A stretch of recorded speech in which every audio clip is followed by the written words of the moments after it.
하나님 앞에 나오신 여러분들의 그 걸음 다시 한 번 더 축복합니다. 날씨가 많이 추워졌기 때문에 혹시 육신이 아프게 되면은 내 영혼도 감기에 걸릴 수 있어요. 내 영혼도 감기에 걸리면요, 내 안으로부터 때로는 예상치 못한 화, 분노, 쓴소리에 입술의 말들이 나아갈 수 있습니다. 그러므로 다시 한번 더 영육간의 강건함으로 세상 한가운데 참으로 하나님의 기쁨이 되는 저 여러분들이 되었으면 좋겠습니다. 감기 조심하셔요.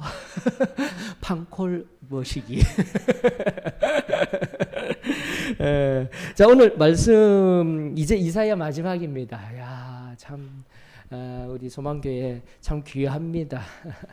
이렇듯 우리 아모스, 호세아 시작된 그 선지서를 하나하나 살펴보며 또 역사의 흐름 속에서, 역사의 시점 속에서 하나님이 어떤 말씀들을 주셨는지 지금 히스기야 때에서 멈추어 서서 가고 있는 겁니다.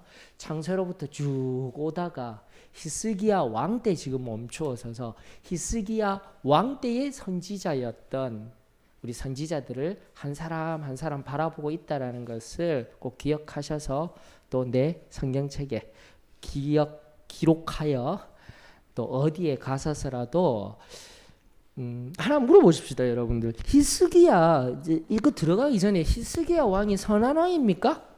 나쁜 왕입니까? 히스기야, 요시야, 나중에 히스기야의 증조손이죠. 히스기야 다음에 므낫세입니다. 므낫세.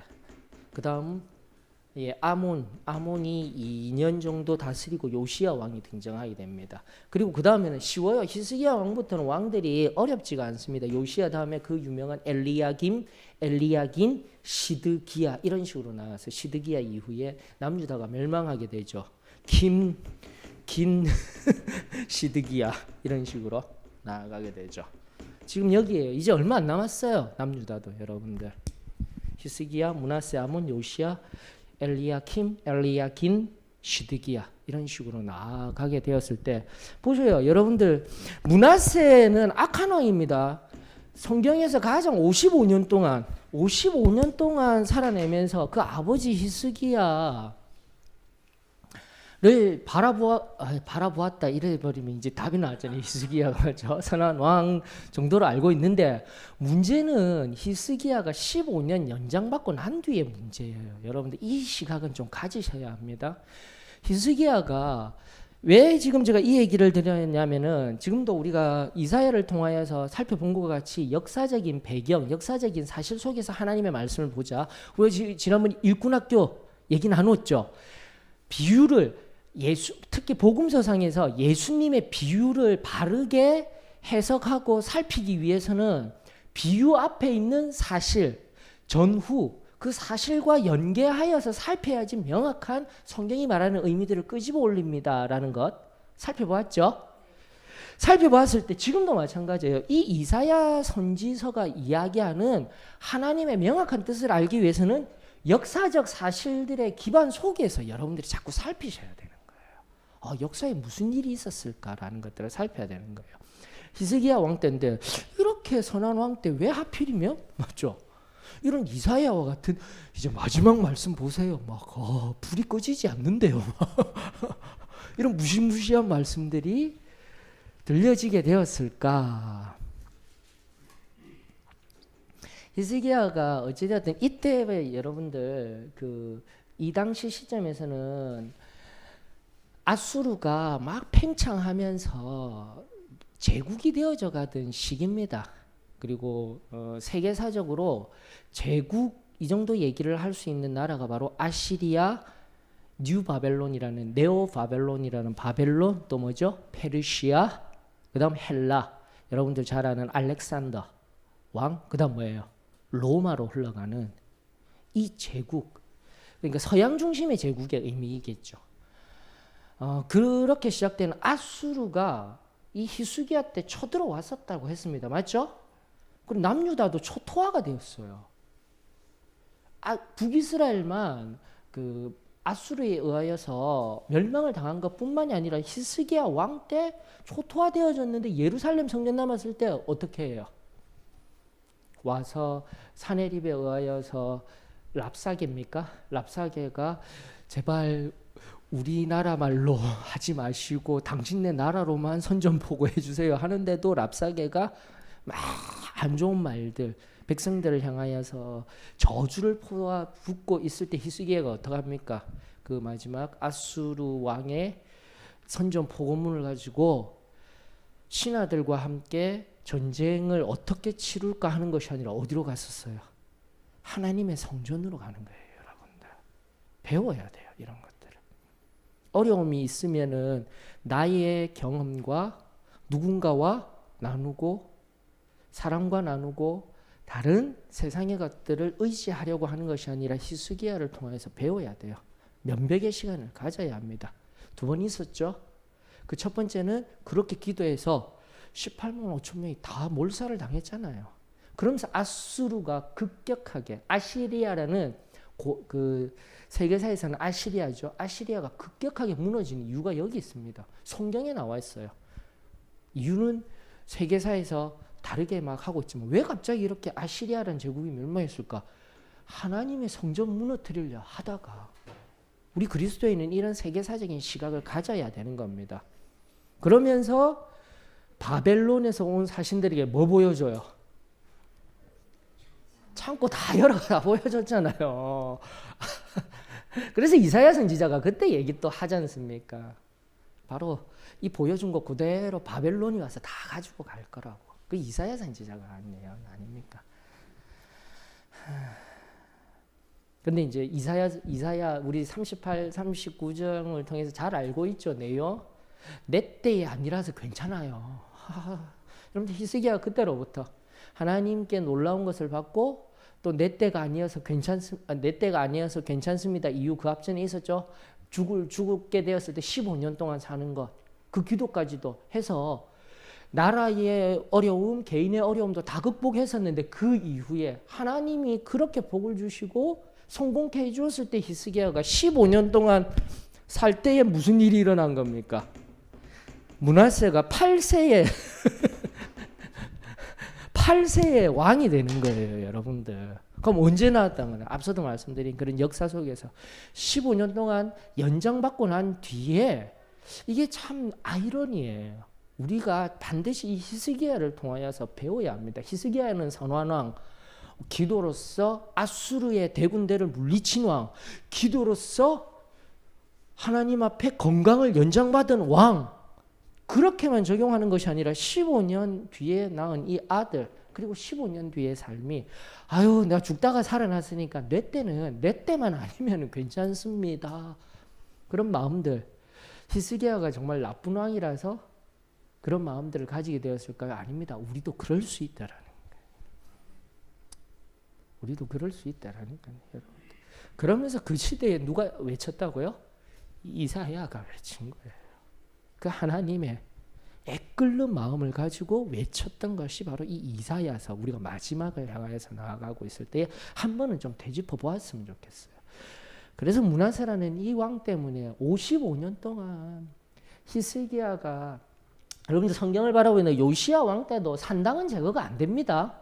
지금 이미 여기서도 산당 이제 또 우리 본문서에서 살펴야 돼요. 산당 제거 안 하고 놔뒀다가 므낫세 때 전부 다 또다시 우상 숭배하는 게 다 일어나고, 아몬은 더 끔찍한 왕이었다. 2년 만에 죽어요. 2년 만에.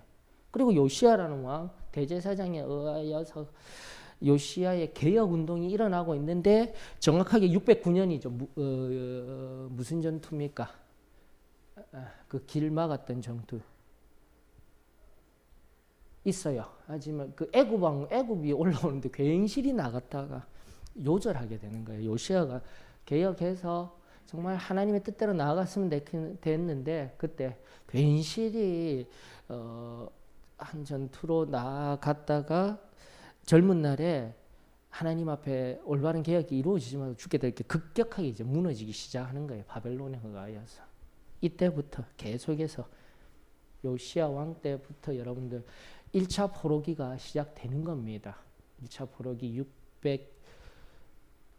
604년 BC 604년부터 1차 포로기가 시작되면서 하나하나 587년에 성전이 무너질 때까지의 아픈 역사들이 시작되게 되는 거예요, 여러분들. 그래서 이런 역사 속에 지금 이제 한 사람 한 사람 하나님의 선지자를 보내셔서 하나님 당신의 저주가 아니라 심판할 거야라는 것이 아니라 하나님의 아픈 마음을 전해주며 다시 돌아오기를 원하시는 그 사랑의 마음들이 녹아져 있는 성경이 어디라고요?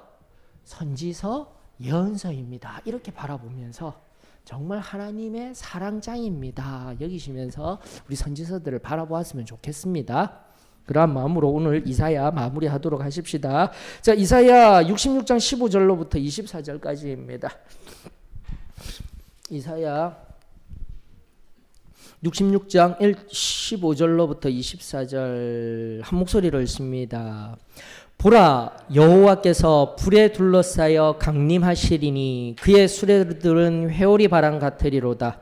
그가 혁혁한 위세로 노여움을 나타내시며 맹렬한 화염으로 책망하실 것이라. 여호와께서 불과 칼로 모든 혈육에게 심판을 베푸신즉 여호와께 죽임당할 자가 많으리니 스스로 거룩하게 구별하며 스스로 정결하게 하고 동산에 들어가서 그 가운데에 있는 자를 따라 돼지고기와 가증한 물건과 쥐를 먹는 자가 다 함께 망하리라. 여호와의 말씀이니라. 내가 그들의 행위와 사상을 나누라. 때가 이르면 문나라와 언어가 다른 민족들을 모으리니 그들이 와서 나의 영광을 볼 것이며 내가 그들 가운데에서 징조를 세워서 그들 가운데에서 도피한 자를 여러 나라 곧 다시스와 뿔과 활을 당기는 룩과 및 두발과 야왕과 또 나의 명성을 듣지도 못하고 나의 영광을 보지도 못한 먼 섬들로 보내리니 그들이 나의 영광을 문나라에 전파하리라. 나 여호와가 말하노라. 이스라엘 자손이 예물을 깨끗한 그릇에 담아 여호와의 집에 드림같이 그들이 너희 모든 형제를 문나라에서 나의 성산 예루살렘으로 말과 수레와 교자와 노새와 낙타에 태우다가 여호와께서 예물로 드릴 것이요 나는 그 가운데에서 택하여 제사장과 레위인을 삼으리라. 여호와의 말이니라. 내가 지을 새 하늘과 새 땅이 내 앞에 항상 있는 것 같이 너희 자손과 너희 이름이 항상 있으리라. 여호와의 말이니라. 여호와가 말하노라. 매월 초하루와 매 안식일에 모든 혈육이 내 앞에 나와 예배하리라. 그들이 나가서 내게 패역한 자들의 시체들을 볼 것이라. 그 벌레가 죽지 아니하며 그 불이 꺼지지 아니하여 모든 혈육에게 가증함이 되리라. 아멘. 지난주에도 우리 지난주부터 계속 살펴본 특별히 65장 17절 새하늘과 새 땅 시작되었죠. 맞죠? 그러면서 우리가 새 시점 이사야가 말하고 있는 앞으로 다가올 새 시점에 대해서 한 번 더 정리하고 자, 이 새하늘과 새 땅의 궁극적인 의미는 알고 계시죠? 예수 그리스도의 재림입니다 라는 거예요. 맞습니까? 자, 그러면서 앞선 14절 그의 진노 여호와 하나님의 그의 진노가 원수에게 더하리라면서 이제 오늘 본문 속에 15절에 그 진노가 어떠한 모습으로 15, 16절에 나타나고 있습니까? 맞죠? 성경에 보니까 불에 둘러싸여서 강림하신다라고 성경 말하고 있습니다. 일단은 조금 이따 또 살펴보고 16절에 보면 또 불과 칼로 일단은 심판주로 오실 때는 불과 칼로 불로 내려오신다는데 이 거꾸로 올라갔던 사람 생각나시죠? 한 사람 엘리야 선지자는 불수레에 불수레라기보다는 불병거 예, 둘러싸여 올라가셨던 거 기억나고 계시죠? 이게 여러분들 구약 안에서의 굉장히 중요한 법칙입니다. 불 가운데 올라간 것은 희망적이지만 불과 같이 내려오는 거는 무서운 거예요. 예, 심판의 의미가 강하다라는 것입니다. 지금도 새하늘과 새 땅이라는 개념 속에서 우리가 요한계시록을 다시 들추어 보지 아니하여도 불같이 녹아내리는 하늘들, 이런 말들, 엄청나고 끔찍한 말들이 많이 있죠. 여러분들이 늘 우리가 좀 잘 살펴보면서 구약 성경과 함께 신약의 마지막 말씀들, 이 예언서 말씀 속에 특별히 심판에 관한 말씀들의 상징적인 의미들 해석을 할 때요, 상징적인 해석도, 상징적이다라는 것은 그 단어들이 주는 성경 안에서의, 어떻게 좀 쉽게 설명을 해드려야 될지 늘 고민합니다. 성경 안에서의 상징적인 의미들, 용어들을 명확하게 이제 정리를 해서 내 것으로 가지고 있으면 그때마다 그 상징적인 의미들의 용어들이 나올 때마다 다르게 해석하면 안 돼요. 다른 말로 하면 비유적으로 해석하고 풍류적으로 해석하고 영적으로 해석하고 이렇게 하시면 어디로 가기 쉽다고요? 저기 이머시기로 가기가 쉽게 됩니다. 그러므로 자꾸 이런 용어가 있을 때는 우리가 공식적인 성경 공부 시간을 통해서 정리가 되어졌으면 좋겠습니다. 그러면서 여러분들 마지막 종말의 때에 일어날 사건들에 대해서 한 번 더 정리를 하고 가십시다. 맞죠? 여러분들 기억하고 계시죠? 종말의 사건들이 일어나는 거. 그리고 용어도 좀 정리를 하십시다. 제가 한 번씩 마지막 종말론을 가지고 세대주의적 종말론이라고 얘기를 했는데, 그것은 정말 오랫동안 사용하고 있는 보편적인 용어였습니다. 근데 세대주의적 종말론은 이미 18세기, 그러니까 19세기죠. 1800년대에 일어난 성경 해석법에 따른 종말론이에요. 정확하게 표현하면은요. 세대주의라는 성경 해석법에 따라서 세대주의적인 성경 해석법의 첫 번째 특징은 뭐냐면은 창세로부터 요한계시록까지 이르기까지 세대를 나누는 거예요. 시간을 몇 세대로요? 7세대로 나누는 겁니다. 창세기로부터 종말에 이르기까지.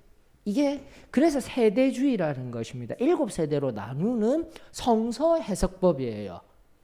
그러면서 두 번째가, 첫 번째와 두 번째만 보시면, 두 번째가 뭐냐면은 결국은 중심에 되는 사람이 누구냐면은요, 엄밀히 얘기하면은 이스라엘이에요. 우리 기독교는요, 중심에 되는 사람이 어디입니까? 우리의 용어로 사람, 예수 그리스도 하면 안 돼요. 사람, 개념을 잡으셔요.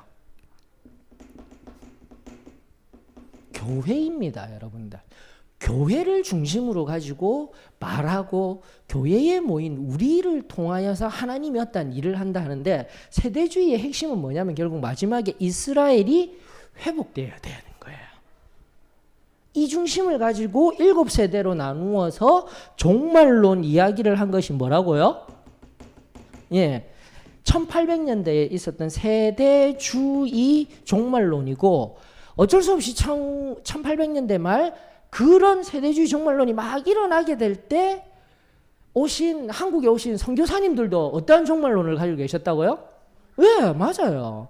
이러다 보니 그냥 쭉 세대주의 종말론 하는데, 우리는 엄밀히 얘기하면은 종말론만 빼고 세대를 이렇게 7세대 이스라엘 중심의 유다로 보지를 않아요. 그래서 용어적인 정립을 오늘은 좀 명확하게 하고 가십시다. 그래서 아주 간단하고 알려진 말로 제가 세대주의 종말론 해서 여러분들이 이해하기 쉽게 이야기를 하는데, 이제는요, 우리 교회는 어디에 어느 진영에 속하였습니까? 개신교 내에 이렇게 얘기할 때는 이제는 명확하게 얘기합시다. 뭐죠? 복음주의. 다른 말 하지 마세요. 복음주의예요, 우리는. 아멘이시죠? 복음주의 오순절 교회 이러면 끝나는 거예요. 그러니까 아무 사도의 신앙이라는 사도의 신앙교회라는 것은 교단명 이제는 다 이제 아시고요. 복음주의예요, 우리는. 복음주의 교회에 속하였기 때문에 지금도 우리가 가진 종말론은 무슨 종말론요? 예, 이렇게 이야기하시면 되는 거예요. 복음주의 종말론이라고 얘기를 하시면 되는 겁니다. 아멘이십니까? 그래서 용어들이 하나하나 바르게 정립을 하셔야 됩니다. 복음주의 종말론 안에서 우리는 전천련설을 믿습니다. 이렇게 얘기를 하시면 되는 거예요. 됐죠? 정리하십시다. 그래서 그 정도로만 얘기해줘도 예, 바르게 믿으시네요. 이러면 끝나는 거예요. 복음주의 종말론 안에 전천련설. 괜찮죠? 제가 다음에 물어볼 겁니다. 복음주의 종말론 안에 전천련설 이렇게 해버리면은 우리 모두 개신교 내의 복음주의가 동의할 수 있어요. 그럼 전천련설이 무엇입니까? 무엇을 기준으로 해서요? 예수님의? 아니에요. 그렇게 아니에요. 전천련설이라면은 천련설이니까 전에 뭔가 있다라는 거예요. 네. 맞아요. 천년이란 말의 의미는 천년왕국 앞에 뭐가 있다는 거예요. 전천련설. 그와 이제 그러면은 반대에 있는 용어가 뭐예요? 후천년설 또는 무천년설 이런 거예요. 지금도 얘기한 상징적인 의미로서 무천년설 없다. 천년왕국은 실제적으로 없다. 그러나 후천년설은 뭐예요?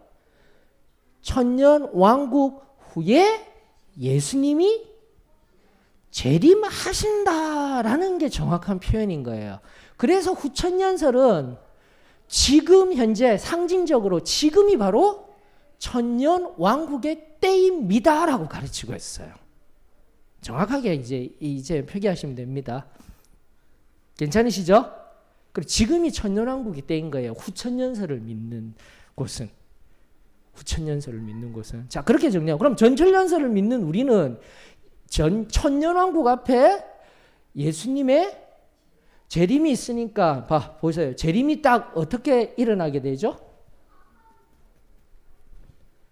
처음에는 천상재림이라고 하십시다. 땅에 그냥 바로 내려오시는 게 아니셔요. 이제 그렇게 정리를 해 나가시면 됩니다. 전에 있으니까. 맞죠? 천상재림이 있습니다. 천상재림이 있는데 천상재림이 바로 어린 양의 혼인잔치. 어린 양의 혼인잔치. 자꾸 용어를 정립해 드립니다. 성경 속에 등장하는 거예요. 어린 양의 혼인잔치. 맞죠? 혼인잔치. 그럼 그 전에 뭐가 있는 거예요? 그 전에 반드시 중요한 게 있어요. 그래요. 휴거가 이때 있는 거예요. 천상재림. 천상재림 시작할 때 뭐가 있다고요? 휴거가 있고요. 어린 양의 혼인잔치고 있고요. 천상재림의 반대로 지상에는 무슨 일이 일어나는 거예요? 지상에는 7년 대환란입니다. 요한계시록에 이야기하고 있는 7가지 인, 7가지 나팔, 7가지 대접의 재앙을 삼중적으로 이야기하면서요. 7년의 대환란이 있을 것입니다. 라는 게 정리가 되어지는 거예요. 7년 대환란 전에 뭐가 있다고요? 휴거. 휴거가 있을 때 내가 이 땅에 있으면은요, 세상에 속해 있으면 나는 어디까지 준비되어져 있어야 됩니까? 교리적으로. 응? 어디까지 준비가 되어져 있어야 돼요? 이 말은 어떠한 은혜를 받고 있어야 된다는 겁니까? 맞아요. 그 근거가 어디 있죠? 마태복음 25장.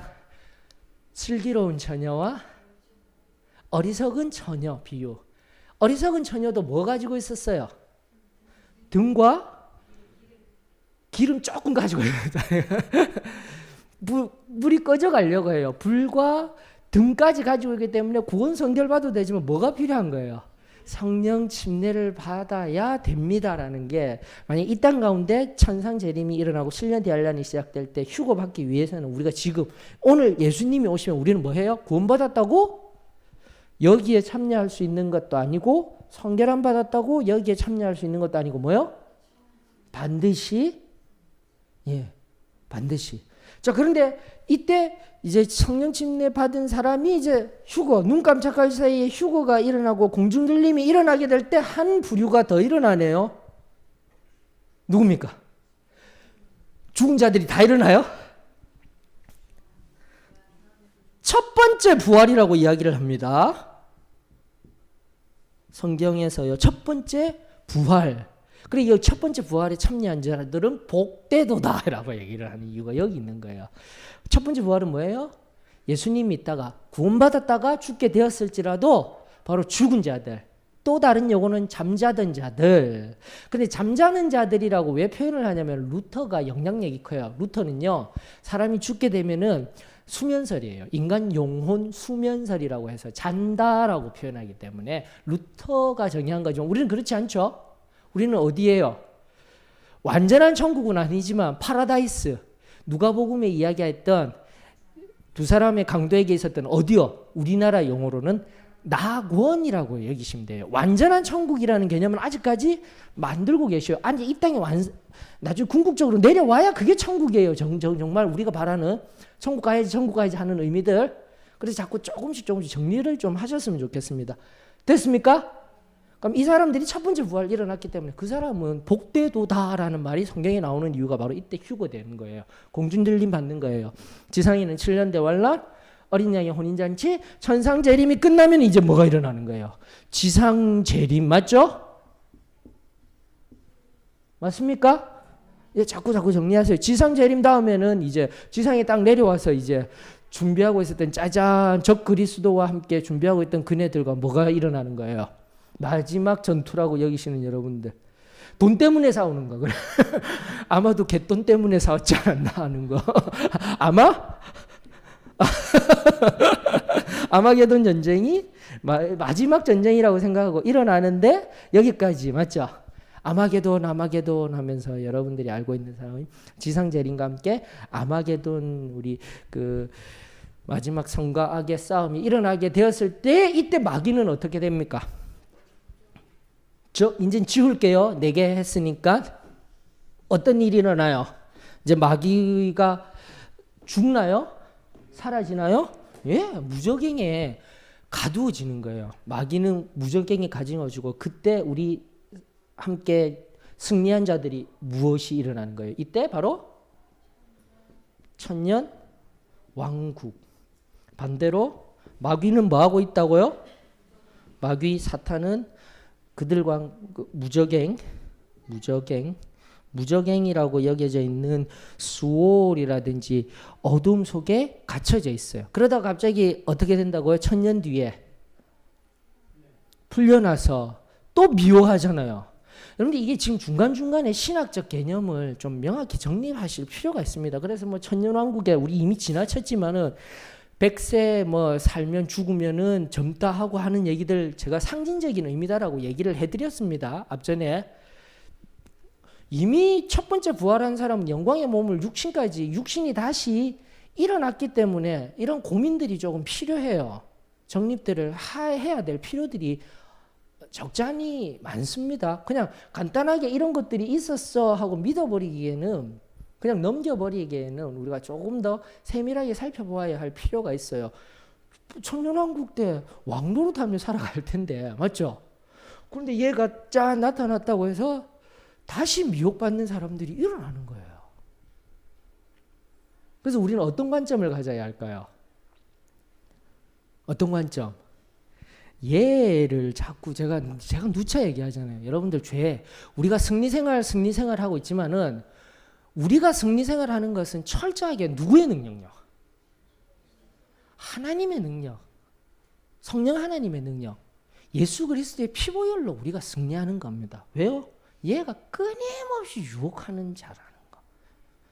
창세로부터 보셔요. 천년왕국이 지났음에도 불구하고 다시 일어나서 미혹했을 때 따르잖아요. 따르는 무리들이 있을 만큼 매력적인 존재. 우리의 삶에 마찬가지입니다. 여러분들.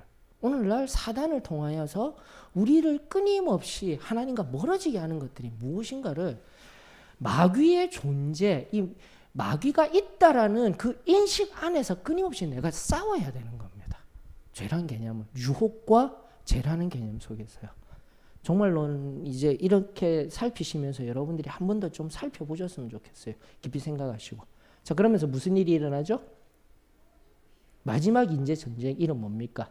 그렇게 미혹된 존재는 거? 곡과 그렇죠. 곡과 마곡. 곡은 이제 이미 나왔었어요. 저기 신명기, 민수기에 나옵니다. 민수기에 보면은 모세가 넘어왔을 때 그 곡이라는 그 왕의 이름이 있었죠. 곡은 사람 이름, 마곡은 지역의 이름이라고 여기시면은 가장 좋아요. 곡이 뭐고 마곡이 뭐고 이런 거 살필 필요 없어요. 사람 이름, 마곡은 지역 이름. 여기서 곡과 마곡의 전쟁이 일어나고 그다음 무엇이 일어납니까? 이 싸움까지도 이기신 예수 그리스도에 의해서 무슨 심판요? 그렇죠. 딱 정리가 되어집니다. 백보자 심판.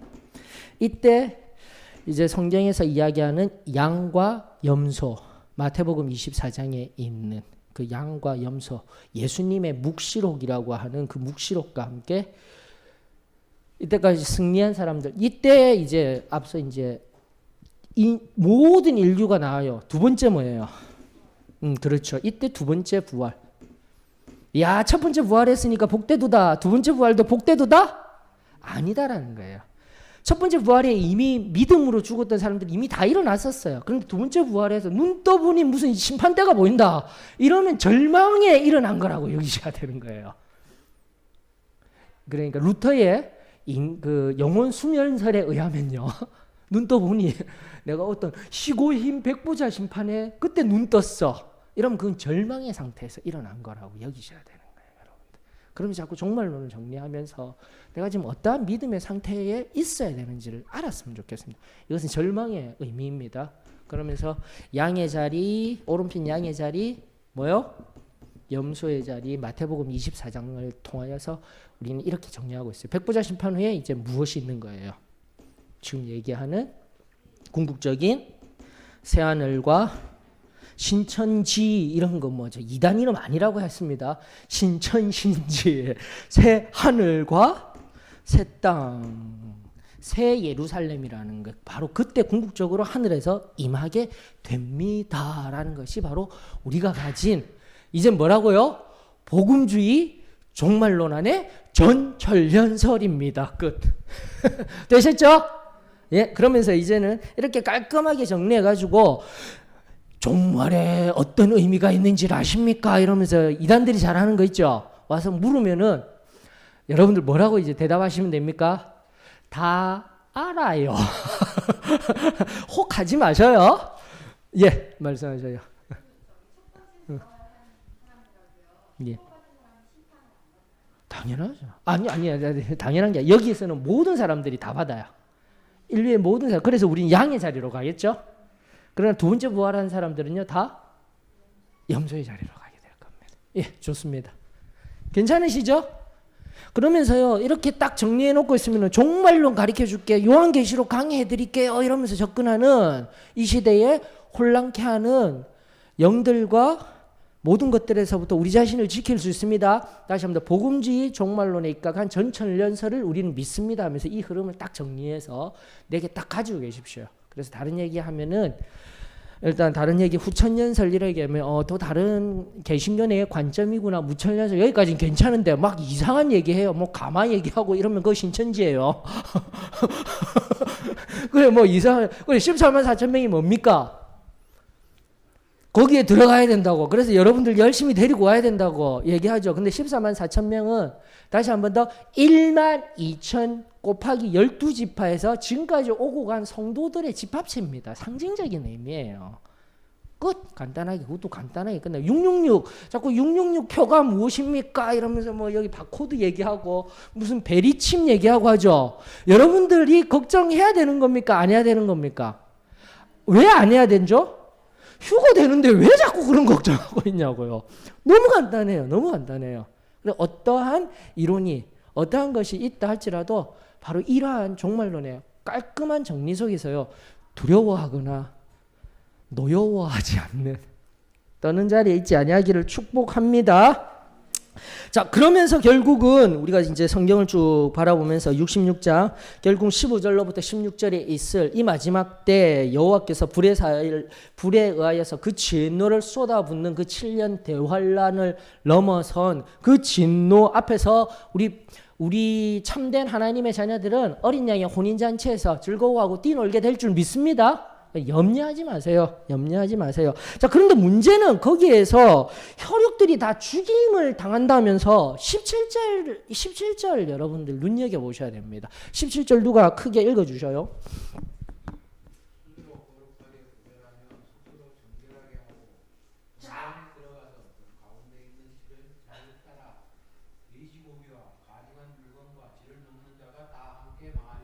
예.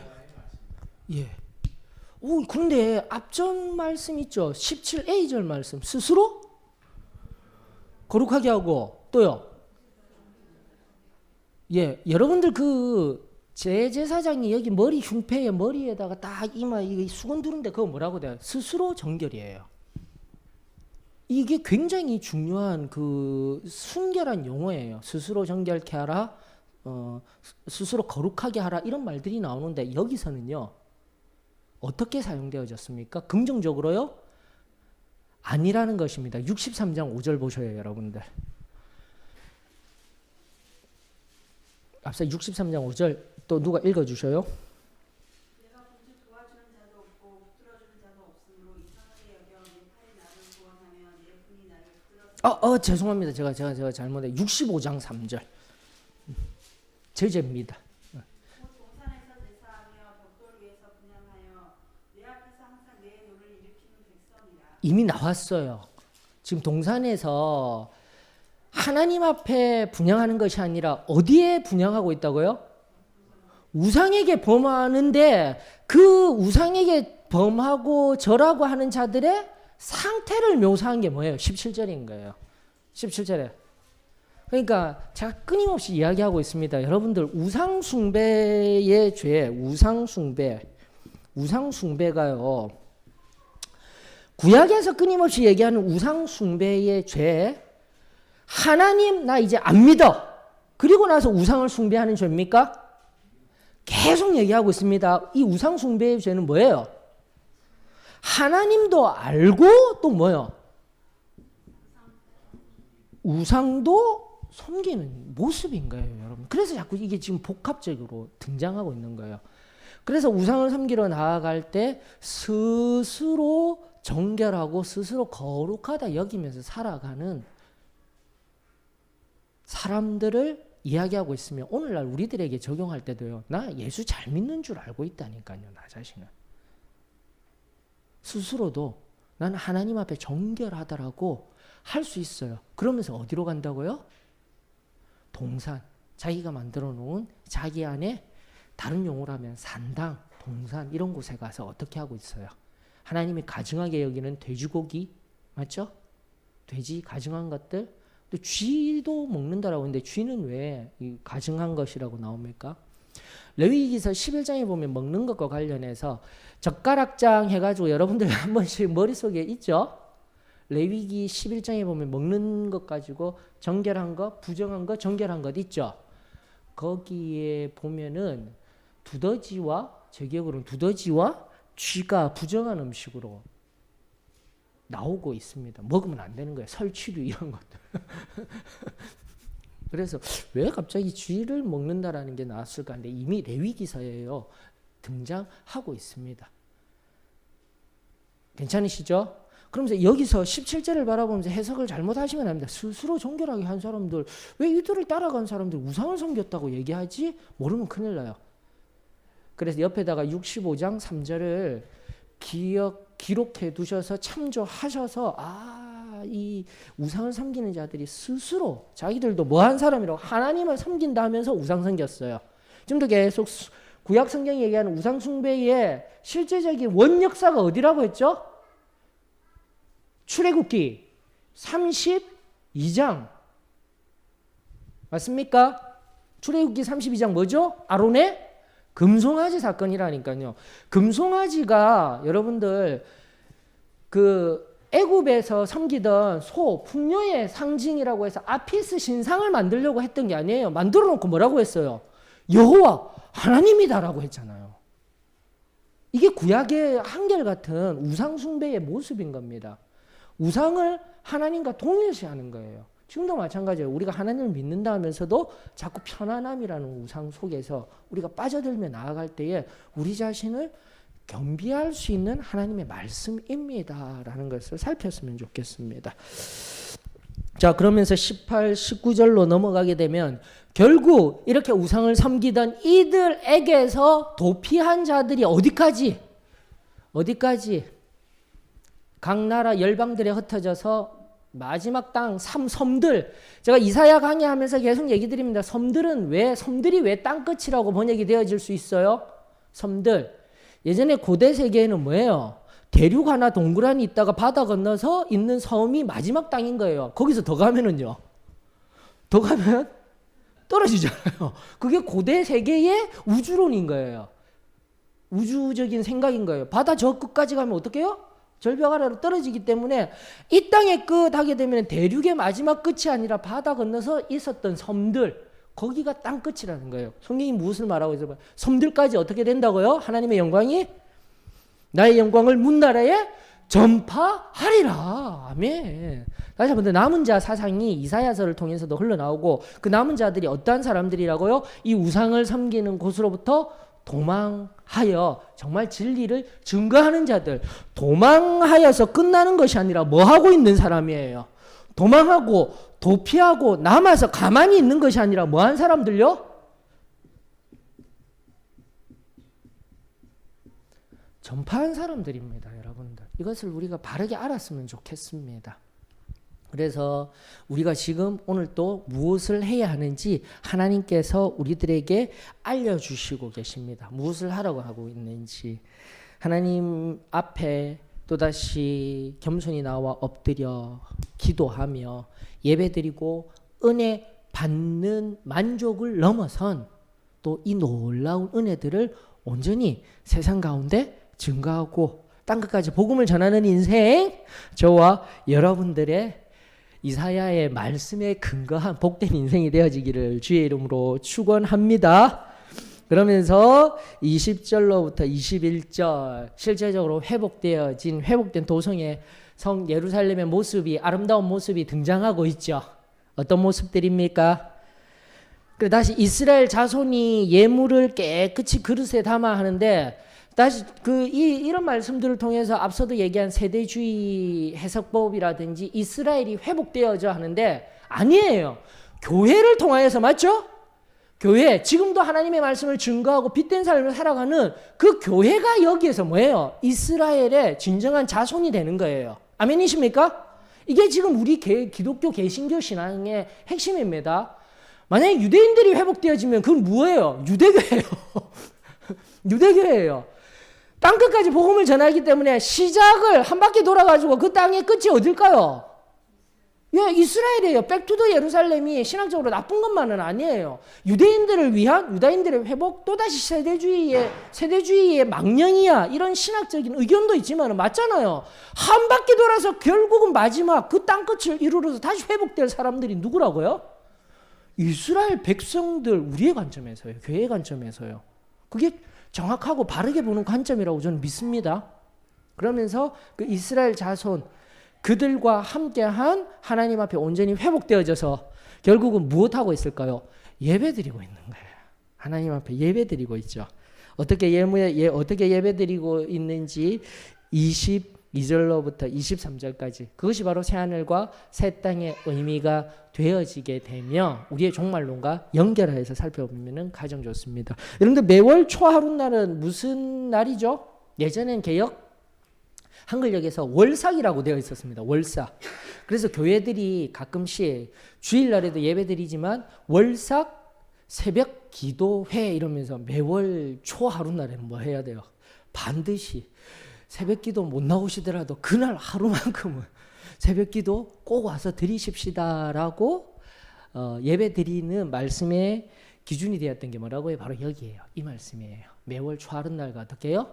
매 안식일 날 모이라고 합니다. 근데 여러분들, 여기서 여러분들이 좀 눈여겨보아야 할 것은, 이제 그들은 선민사상의 사람들이라고 하였습니다. 이스라엘 백성. 그런데 땅끝까지 전파되어져서 다시 한번 모든 사람들이 하나님 앞에, 여기 20절에는 이스라엘 자손이라고 되어 있지만 모든 사람들이 메시아 사상에 의하여서 모든 사람들이 하나님을 믿는 각 나라와 이방인들까지 하나님 앞에 예배드린다라는 이런 개념은요, 당시 이스라엘 백성들에게는 전혀 통념이 안 되던 개념입니다. 반드시 깨달아야 되고요. 두 번째는 또 무엇입니까? 여러분들, 성회에 모이는 때가 언제죠? 성회로 모이는 거. 이스라엘 백성들이 모이는 때가.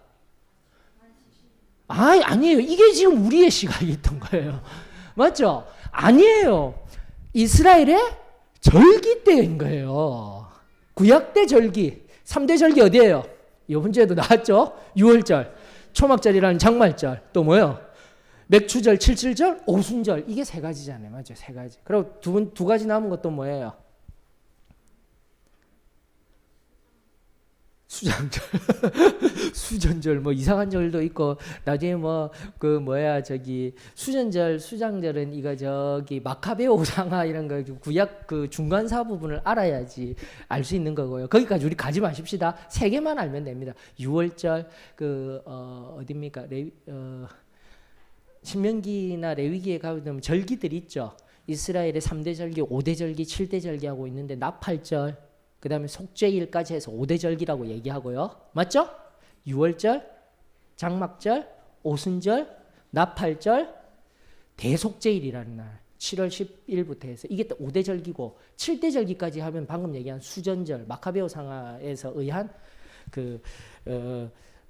독립기념일 같은 날. 그리고 하나가 뭐라고 했어요? 에스더서에 등장하는 불임절. 이렇게 정리하실 수가 있는 겁니다. 우리 소망교회 성도님들이 최고라니까요. 다 알고 계시네.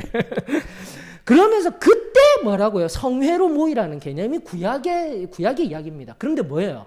지금 매 안식일마다 매월 첫 번째 날 모이라는 개념은요, 정말 통념에서요, 원래 구약의 통념에서요, 엄청난 개념인 겁니다.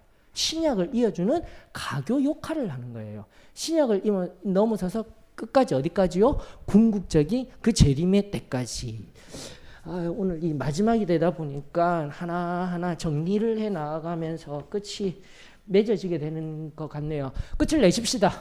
이제는 끝을 내십시다. 그러면서 24절은 결국 하나님을 섬기지 아니하던 그들의 이런 모습, 패역한 자들의 시체가 썩지도 아니하고 계속해서 탈 것이고 죽지 아니할 것이고 이런 그 불이 꺼지지 아니할 거라고 이야기하는 일단 심판에 관한 선언으로서 끝이 맺어지고 있지만, 우리 지난번에 아는 것과 행위에 대한 괴리, 그게 철학적으로 아크라시아라고 해서 끊임없이 고민하는 영역을 로마서 1장부터 11장 얘기해드렸죠. 맞죠? 그게 교리였습니다. 구원에 관한 교리였습니다. 12장부터 또 어디요? 16장까지 마지막까지 윤리였습니다. 이런 얘기를 해드렸는데 여러분들 딱 정리하세요. 지금 이사야서를 통해서도요, 세 시점에 의한 것들, 이미 세 시점은 이제 곧 있게 될 남유다의 멸망, BC 587년 맞죠? 멸망의 기준점을 원래 맞추는 것이 아니라 우리는 소망의 기준점을 맞추어야 합니다. 맞습니까? 소망의 기준점을 맞추어야 하는데, 일단 그 전에 여러분들 제가 끊임없이 하니까 암과, 이걸 아무리 제가 알려드리고 또 목회자를 통해서 선포가 되어져서 알아졌어요. 그런데 뭐가 되어져야 된다고요? 행위가 되어져야죠. 맞죠? 암과 행위 정리하셔요. 하나만 있으면 안 돼요. 교리와 또 뭐요? 제 용어로 정리하면 교리와 윤리가 필요합니다. 여러분들. 교리에만 밟고 내가 교리 다 알아, 하나님의 말씀을 좀 알지, 이러고 있는 게 아니라 우리에게 실질적으로 필요한 것들은 다 뭐라고요?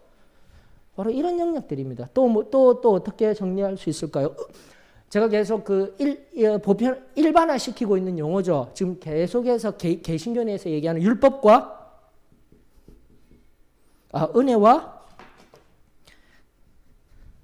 이와 똑같은 구도예요. 은혜와 뭐죠? 방금 얘기한 율법이에요, 여러분들.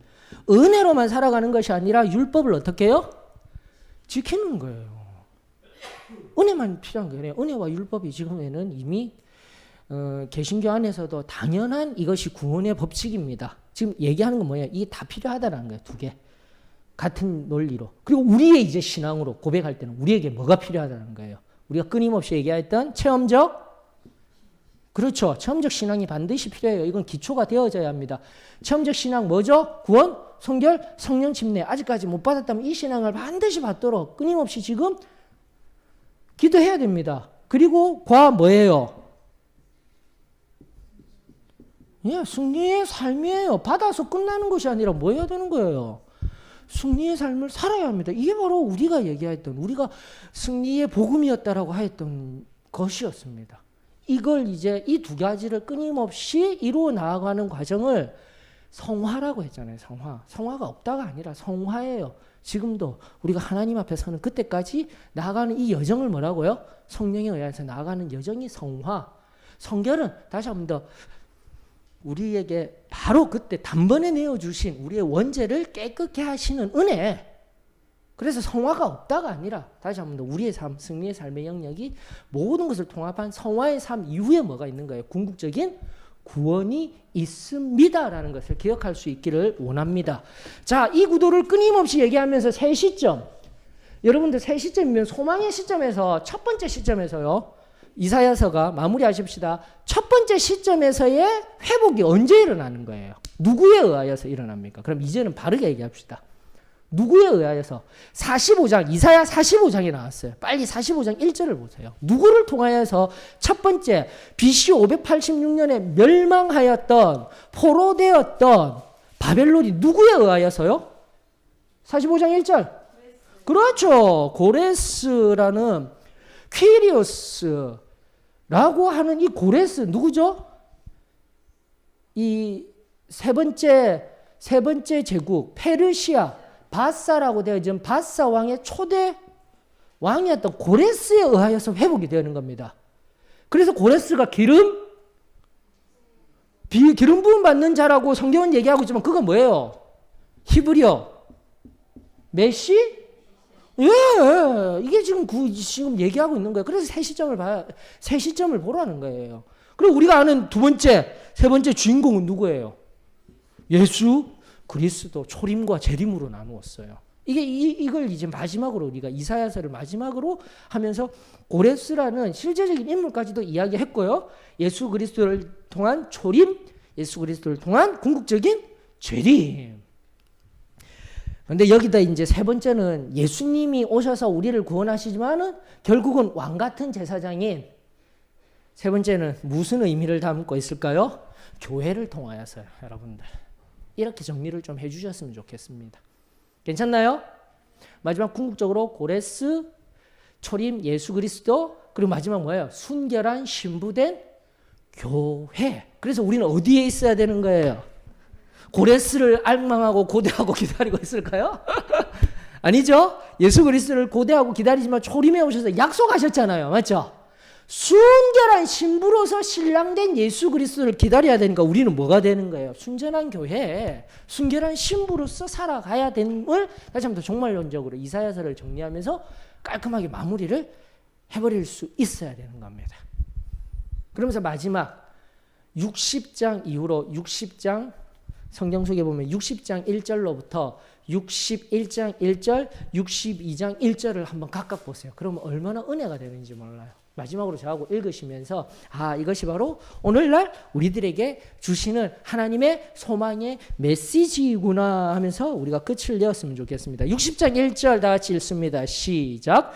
일어나라 빛을 발하라 이는 내 빛이 이르렀고 여호와의 영광이 내 위에 임하였음이니라. 여러분들 위에 하나님의 빛이 임하였음에 이 시간 감사를 드립니다. 그리고 61장 1절 딱 보세요. 그 유명한 메시아 예수 그리스도를 향한 그 말씀 다 같이 시작. 주 여호와의 영이 내게 내리셨으니 이는 여호와께서 내게 기름 부으사 가난한 자에게 아름다운 소식을 전하게 하려 하심이라. 나를 보내사 마음이 상한 자를 고치며 포로된 자에게 자유를 가진 자에게 노임을 선포하며. 연결하세요. 고레스에게도 하지만 나에게도 연결해야 될 말씀, 또 예수 그리스도를 나타내는 말씀, 복합적으로 예수 그리스도를 다 나타내는 말씀이지만 우리에게도 적용해야 될 말씀. 세 번째 62장 1절 다 같이 읽습니다. 시작. 나는 시온의 의가 빛같이 예루살렘의 구원이 횃불같이 나타나도록 시온을 위하여 잠잠하지 아니하며 예루살렘을 위하여 쉬지 아니할 것인즉. 아멘. 저와 여러분들의 쉬지 않는 믿음의 걸음들이 되어지기를 주의 이름으로 축원합니다. 합니다.